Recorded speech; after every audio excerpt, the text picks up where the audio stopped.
Halo sahabat, ketemu lagi dengan Jihad TV. Assalamualaikum warahmatullahi wabarakatuh.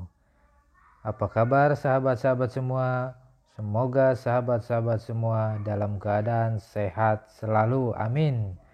Dan mudah-mudahan sahabat-sahabat semua selalu dilimpahkan rezeki, kesehatan, kenikmatan, dan kebahagiaan. Kali ini kita akan berbincang-bincang dengan Bapak Restu, pemilik kolam biovlog Udang Paname. Ini penting sebelum Anda memulai bisnis di dunia biovlog Udang Paname. Karena sebelum kita betul-betul tahu bagaimana prosesnya, apa saja yang harus dilakukan, perawatannya seperti apa, estimasi biaya pembuatannya per vlog berapa. Nah, kita harus tahu supaya ketika kita melakukan bisnis ini kita bisa berhasil sesuai dengan apa yang kita harapkan. Khusus misalkan sekarang kita mau berapa itu mau 13 itu khusus untuk jual umpan pancing. Nah di sini kan ramai yang jual udang umpan pancing hidup itu jarang, cuma ada di sini. Iya. Tapi gedenya per kilo juga. Per ekor Pak, Rp1.000. Per ekor. Rp1.000. Kecil. Umur berapa itu? Paling usia 2 minggu.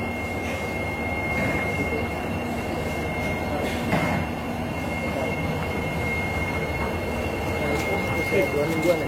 2 minggu. Jadi cepat juga ya? Makannya di sini aja? Ya, jadi ini sampel. Di sini nanti ditebar. Jadi kita lihat makannya masih ada apa? Orang ancoy ini namanya ancoy. Ini.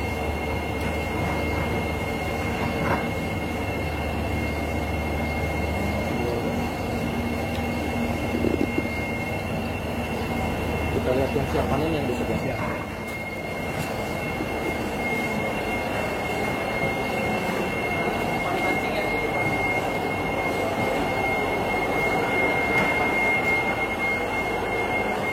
Itu pakan ukuran umpan pancing segitu.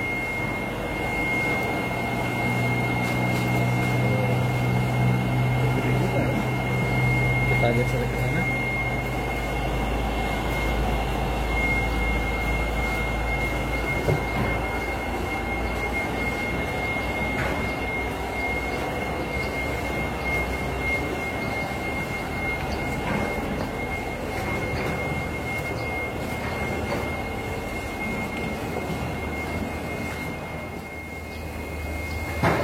Oh iya. Ini udah siap panen nih? Siap panen. 2 bulan setengah ya.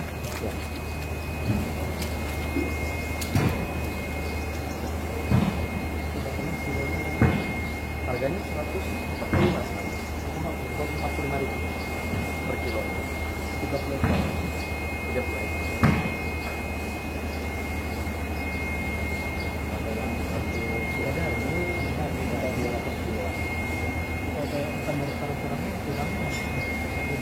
Rata-rata beda Pak. Biasanya kalau untuk di resto biasa ya, khususnya kalau untuk udang Paname dia harganya kan ini relatif mahal. Ya. Dia juga jual kan harganya harus ketemu di angka lebih tinggi lagi. Biasanya mereka udang-udang biasa. Iya benar. Dan memang rasanya juga beda. Kayak di kampung yang kita bikin itu. Iya. Kayak udang biasa. Ini kalau ini kan udang jernih nih. Udang. Ini kan udangnya bening. Iya bening. Beda Pak. Iya. Bening. Nanti ya. Enggak. Hidup. Wah, hidup. Besar. Makin laut. Oh iya.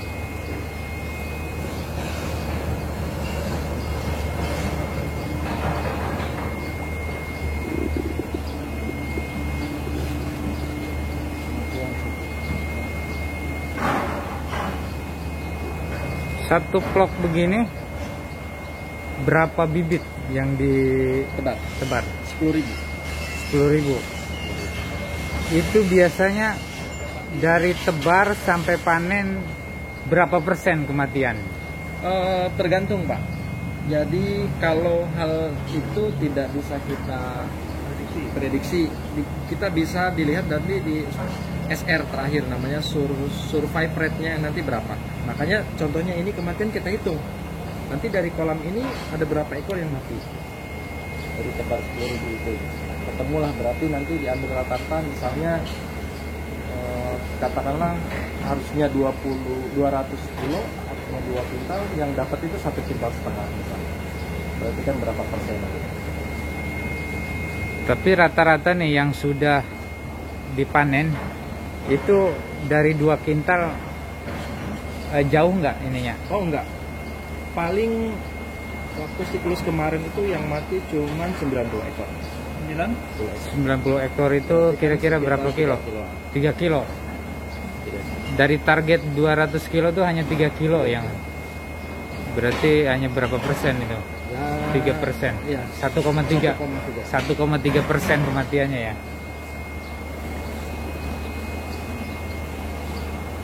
Dan udang ini kanibal. Oh, memakan dia. Iya, makanya kalau oksigen kurang kanibal, Pak. Oksigen kurang dia makan sesama teman. Sesama teman. Termasuk kalau misalkan pakannya kurang. Pakannya kurang. Nah, untuk pemberian pakan ini seperti apa pengaturannya nih, Pak? Dalam satu hari itu kan 5 kali, Pak. 5 kali 5 kali. Maksudnya 5 kali kasih pakan, dan itu juga jenis pakannya beda-beda. Kalau ukuran udangnya, kalau udah sebesar ini dia yang besar. Peletnya itu, pakannya itu. Jadi sehari itu 5 kali. Itu ada rumusnya memang Pak untuk pemberian pakannya. Ada yang misalnya sekali tebar itu 200 gram. Tebar. Sekali makan 200 gram. Jadi tergantung ukuran udang. Kalau ini sudah 300 gram sekali tebar Pak. Dalam satu vlog. Berarti semakin besar pakan juga harus semakin banyak. Semakin banyak. Dan pakan juga tidak boleh terlalu banyak, tidak boleh kurang Pak. Kalau banyak mabok, karena nanti efeknya itu kematian, ke airnya itu bau. Oh, saya kira semakin banyak makan dia semakin gemuk. Salah, itu salah. salah prediksi ya. Salah seperti itu. Jadi harus pas, takarannya pas. Kadangkala kalau memang sudah teknisi ini sudah menjiwai, sudah lama, kadangkala yang nggak perlu pakai takaran, mereka sudah dikira-kira gitu. Sudah paham berarti ya. Sudah paham. Nah, jenis pakan sendiri itu ada berapa macam sebetulnya? Ada 4, untuk itunya juga saya lupa ada di sini. Yang jelas ada dari 0, 1, 2, 3. Ukurannya. Berarti dari mulai 0 bulan, 1 bulan, 2 bulan, 3 bulan. sampai nginjak ke bulan ketiga. Nah, itu berbeda-beda berarti ya. Beda-beda. Ini dihitung Pak. Ini dihitung. Makanya kalau ada yang beli ke sini 1 kilo, 2 kilo, kita nggak bisa. Karena nanti dihitung nggak Pak. Rate-nya berapa nanti, sisi angka berapa nanti diambil. Itu dihususkan untuk jual umpan pancing 1 kolam. Biasanya nih dalam satu vlog ini dari mulai tebar sampai panen habis berapa pakan? Jadi satu bantal itu kan 20 kilo. Berarti habis 8 sak. Satu sak itu variatif Pak. Dari yang jenis 0, 1, 2, 3 itu beda-beda.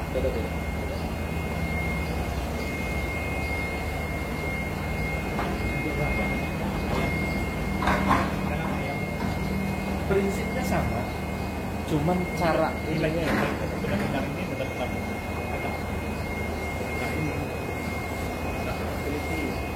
kalau budidaya udang itu memang yang jenis makhluk hidup yang paling sensitif udang.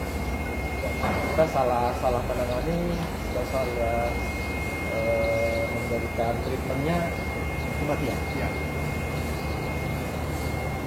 Dan jangan salah juga, di udang itu virusnya banyak. Di sini juga sempat pertama tebar itu langsung kena virus WSSP yang ditakutkan para petambak.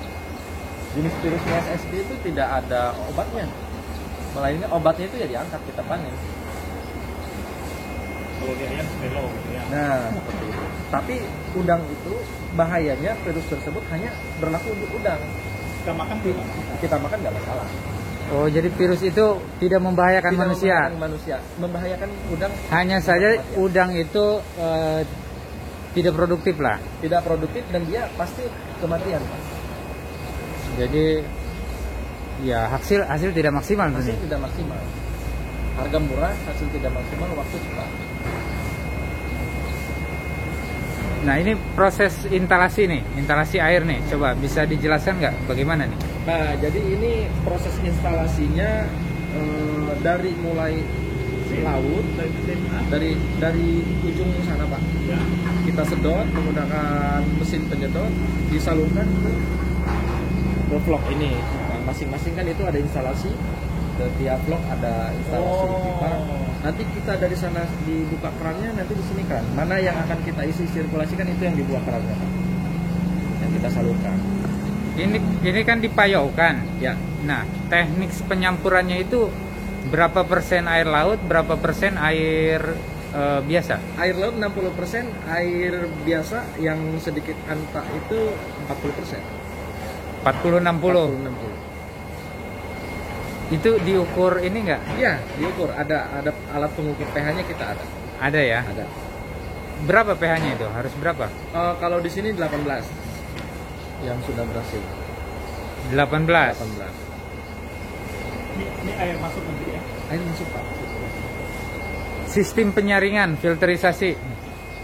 Filterisasi yang waktu kebetulan sekarang belum karena mungkin baru aja udah difilter, nanti ketika air ini sudah begitu pekat baru sistem sirkulasi air itu kita lakukan. Setelah panen air ganti.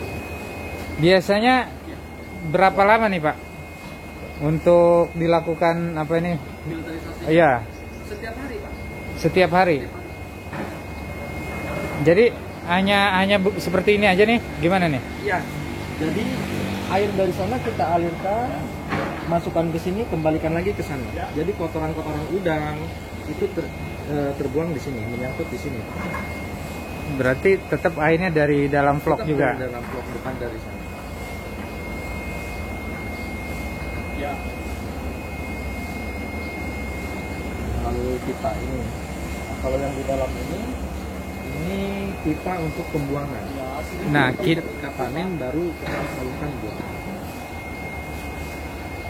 air yang dipakai ini apa sekali pakai, apa bisa untuk dipakai periode berikutnya?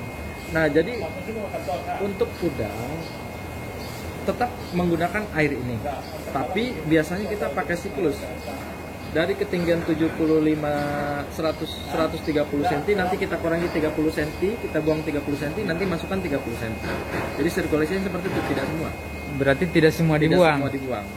Tapi bertahap gitu, Pak. Hanya pengisian awal aja yang Pengisian banyak awal ya. aja yang banyak. Ketika panen itu sudah kita lakukan, nah baru proses sterilisasi ulang. Kita buang, terpalnya kita kasih probiotik dan lain-lain. disemprot lagi?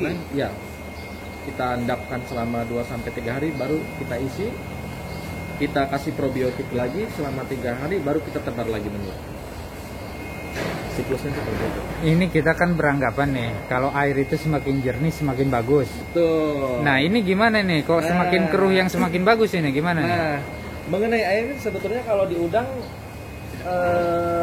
justru yang keruh ini sudah jadi, Pak. Justru yang masih bening itulah air yang belum jadi sebetulnya. Maksudnya gimana tuh? Nah, jadi kalau air yang sudah kelihatan keruh seperti ini, kecoklatan itu sebetulnya yang rada kuning. Itu bagus karena semua jenis kuman, plankton, artemia dan lain-lain itu sudah menyatu. Jadi habitat udang itu di situ. Sudah nyatu. Kalau yang bening itu artinya airnya belum jadi. Berarti butuh penyesuaian. Butuh penyesuaian. Gitu. Jadi memang jangan salah ketika kita melihat air di tambak udang itu keruh, itu artinya airnya sudah jadi, Pak. Artinya air jadi itu sudah vlognya semua terkumpul.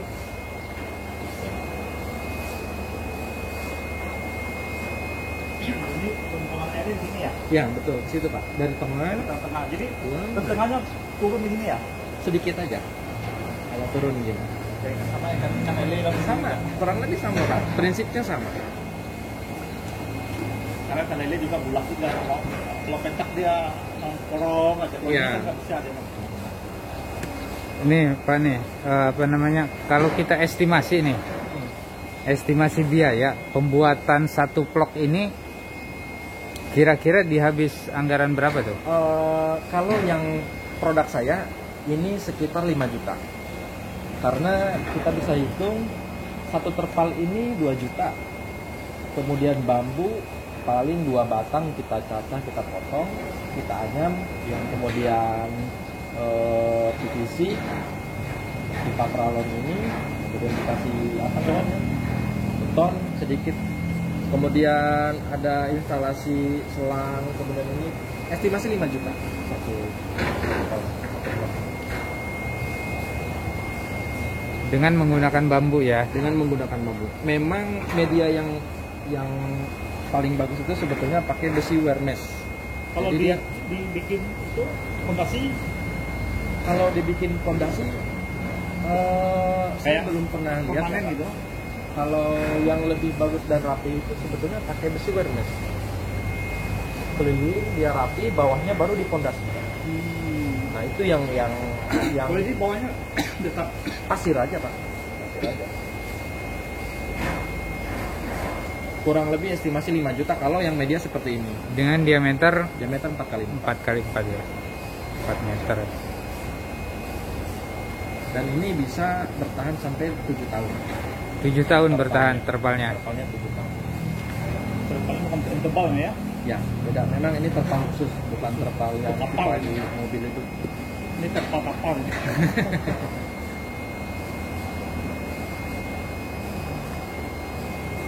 Nah, ini juga temuan baru.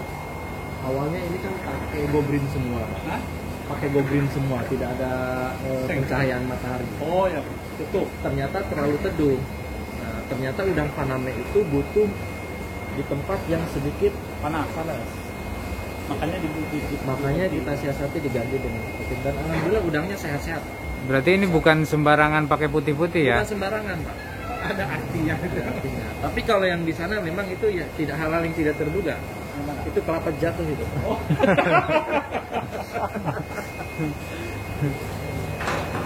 Oh, yang ini. Ya. Waduh, ini berarti memang bukan disengaja ini. Bukan disengaja ya. Saya kira sengaja dibolongin nih.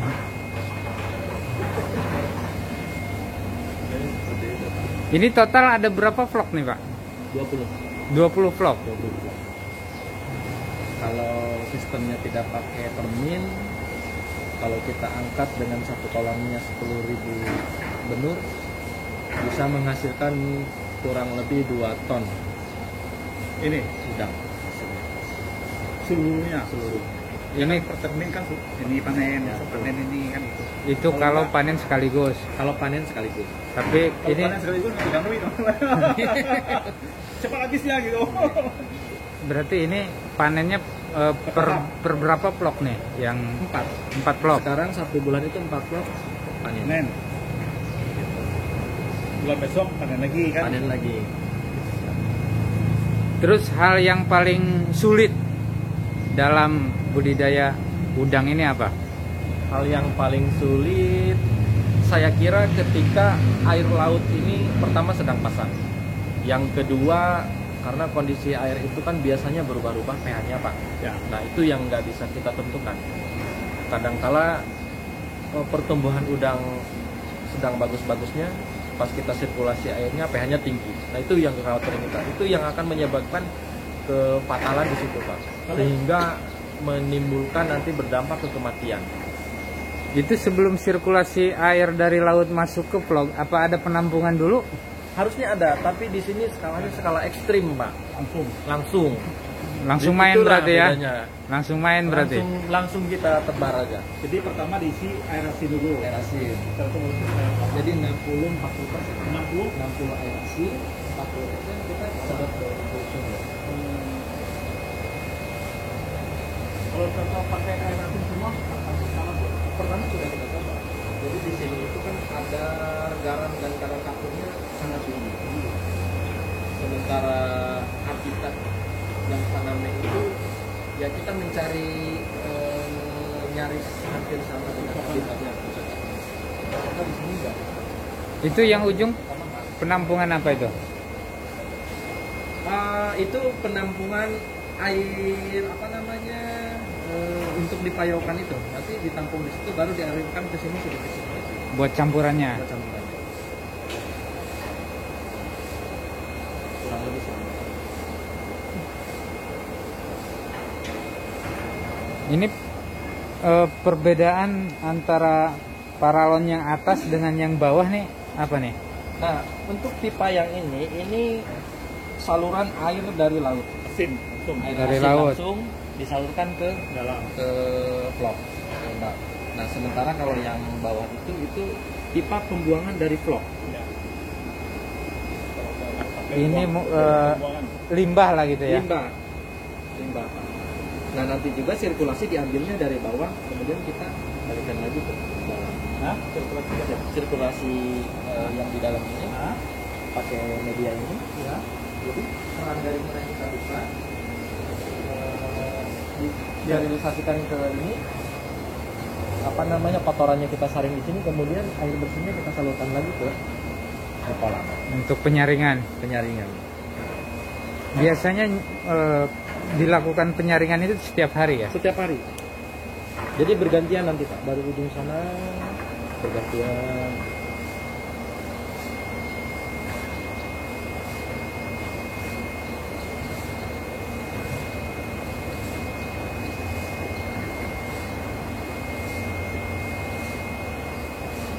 Jadi ini namanya sistem budidaya bioflok udang tanamnya. Biasanya kan jarang orang ini ya. orang Saya kan lihat masih jarang. Pasti jarang. Misalnya saya selama ini klien-klien saya pakainya udangnya udah makan udah biasa. Karena waktu panen soalnya di sini lihat si udang. kebanyakan kan dibuat itu apa tambak ya. Tambah. Nah ini kok punya ide bikin bioflok ini gimana nih? Pertama pertimbangannya di sini mengenai tanah. Lahan di sini kan statusnya kita sewa. Karena kalau dibikin secara Panen kita. skala permanen atau tambak itu kan repot Pak. Nah, sementara kalau kita siasati dengan membangun bioflok ini kan hanya di atas permukaan. Jadi tidak merusak kontur tanah di sini gitu. Berarti Dan lagi pula ternyata untuk sistem bioflok ini treatmentnya lebih mudah, Pak. Lebih kejangkau perawatannya. perawatannya. Kalau skala tambak kita kan harus terjun ke tengah. Seperti apa sampelnya kan seperti itu. Dan memang sekarang lagi tren itu bioflok. Kalau tambah biasa dijadikan bioflok bisa juga? Nggak bisa. Sebetulnya tambak itu juga bioflok Nggak, juga Pak. maksudnya yang kayak udang biasa bikin kayak gini. Oh, saya rasa bisa sama aja.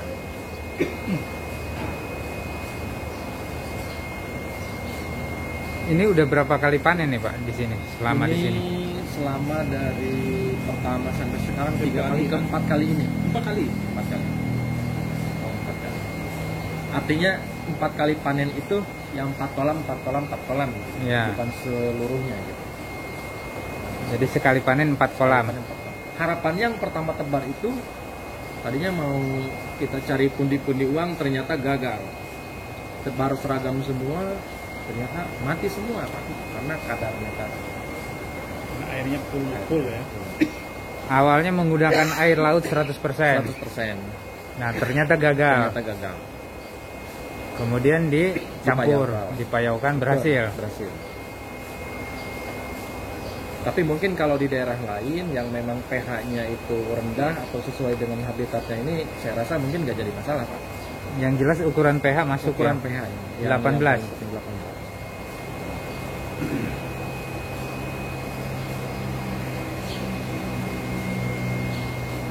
Eh, Jadi pembeli datang ke sini apa kita Ada yang datang ke sini, ada yang menjadwalkan sendiri Pak. Kemudian kita juga supply ke Jakarta. Di Jakarta. Ya. atau ke agen-agen juga. Kadang-kala sebelum sampai ke Jakarta tuh sudah habis di jalan.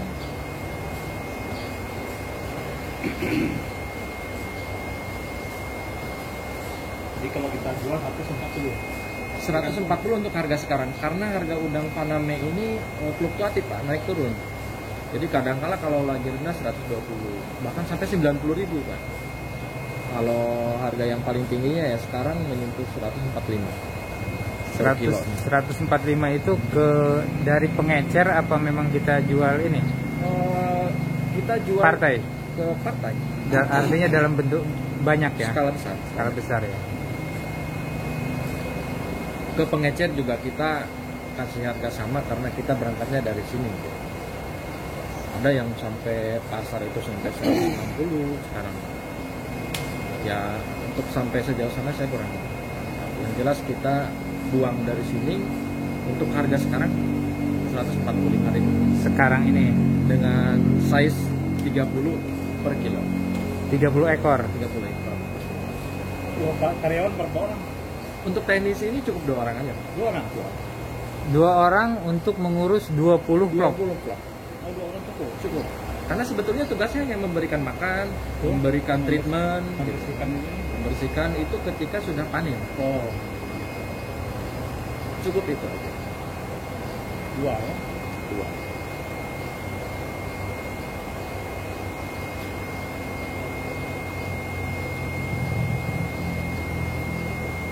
Cuman biasanya kalau lagi panen 4 kolam ya kadang-kadang kita suka rame. Kita ajak kerja sama semua, kita turunkan. Kan kalau umpamanya panen kan tinggal airnya diturunkan ya kumpul kan. Iya betul.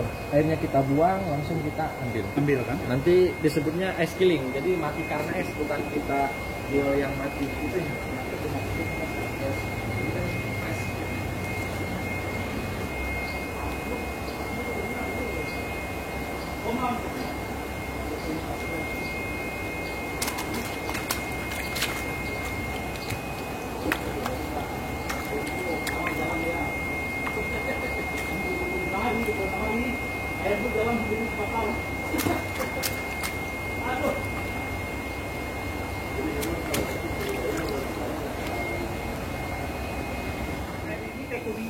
Coklat itu dia merubah sendiri kan? Iya, merubah sendiri Pak. Butuh berapa lama itu perubahan warna itu? Kalau dari tebar sampai kurang lebih sekitar 2 minggu Pak. Ini kan masih jernih nih, Masih jernih. tapi udah diisi. Sudah diisi. Artinya nanti untuk terkontaminasi kuman, artemia dan lain-lain itu nanti Sambil berjalan. Bisa dilihat itunya? Anconya udah ada isinya belum nih? Ini nggak ada itu tuh. Oh, kalau yang kecil kita belum pakai ini Pak. Ini? Biarin aja dulu itu. Biarin dulu. Kasih makannya pakai apa? Oh iya kecil-kecil tuh. Kelihatan kecil-kecil. Nah, ini usia 4 hari. Oh 4 hari baru. 4 hari? 4 hari. Tapi setelah seminggu dia transformasinya itu cepat.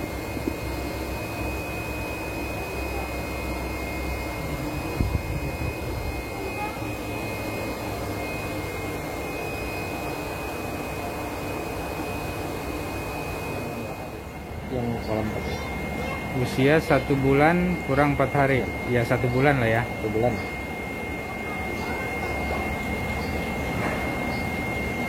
Jadi makannya kasih 5 kali sehari ya? 5 kali sehari. Nanti sore dikasih makan, Jalan lagi jam 5. malam jam 11 dikasih makan, jam 4 dikasih makan, jam 4 pagi siang, Jam 4 subuh? jam 4 subuh. Enggak tidur ya? Enggak. Iya, harus. Mana enak ya? Ayam itu kalau tidur malam bangunin tuh kasih makan ya. Makanya sebulan dia langsung dipotong itu. Waduh, kasihan aja nggak tidur-tidur ya. Bisa berenang ya ininya, Apanya Pak? udangnya. Udangnya nggak bisa kebetulan. Loncat-loncat. Jenis pakannya juga berbeda Pak.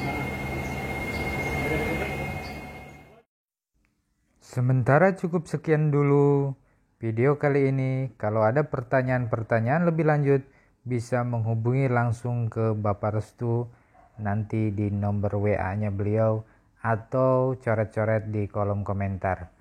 Terima kasih sudah menonton. Sampai jumpa di video berikutnya. Wassalamualaikum warahmatullahi wabarakatuh. Ini ada yang nanya nih, Pak Restu. Lokasi tepatnya nih, alamatnya di mana nih? Jadi ini lokasinya di Kampung Cidatu, Desa Sukarame, Kecamatan Carita, Kabupaten Pandeglang. Oke. Nomor WA yang bisa dikontak-kontak berapa? Boleh, nomor saya Ya, nomor Pak Restu nggak apa-apa. 0812 1820 1012. Boleh langsung di japri aja WA. Oke. Aktif ya 24 jam ya? 24. Bukan nomor Pak RT ya? Bukan nomor Pak RT. Nomor saya langsung. pribadi. Oke. Owner. Ada kata sandinya nggak nih kalau misalkan pesen saya udah nonton di Jihad TV gitu ya? Oh ya, saya sudah nonton di Jihad TV. Baru saya akan fast respon lah. Oke, terima kasih nih sudah meluangkan waktunya.